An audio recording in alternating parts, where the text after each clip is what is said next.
Jobert, kaya mo bang makaubos ng 20 pieces na siomai within 5 minutes?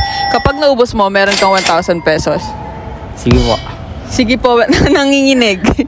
Ready ka na, Jobert? Opo. Okay, Jobert, 5 minutes. Timer starts now. Okay guys, tignan natin kung kayang makaubos si Jobert ng 20 pieces na siomai. Grabe, ngayon na lang ulit tayo nagpa-challenge ng siomai, no? Ang dami nagme-message sa akin na gusto daw nilang kumain ng 50 pieces, 60 pieces na siomai. Tignan nga natin sa comment section kung sino yung may mga kayang kumain ng 50, 60 pieces na siomai. I-challenge ko kayo, i-message nyo ko guys, i-share nyo tong video na to para makita ko. Go Jobert!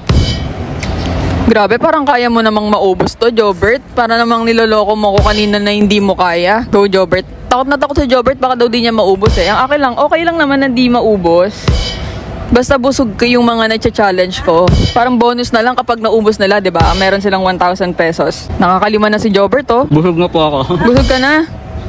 Baka gusto mo tulungan ng kaibigan mo? Kaya yan. Ano? Hindi na kain mo. 3 araw ka na daw di kumakain. Grabe naman yung kaibigan mo. Sarap ng kain ni Jobert, oh. Ano po ba? Nag-alok pa. Go Jobert. Haba yung time mo ha, in fairness. Go Jobert. Ano Jobert, kaya pa? Go Jobert. Go Jobert. At meron ka pang 2 minutes and 33 seconds. One down. Busog na po ako. So, tigil na ba natin to?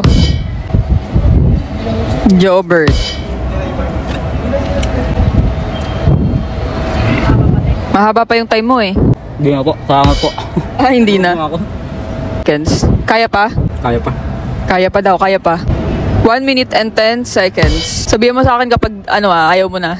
Titigil na natin. Hindi na kaya. Hindi na po kaya? Hindi na kaya. Dahil dyan, walang 1,000 Jobert, okay lang? Okay lang po. Busog naman eh. Nag-enjoy ka ba? Opo. May gusto kang shoutout? Shoutout kay John Ford. Di ako tinulungan.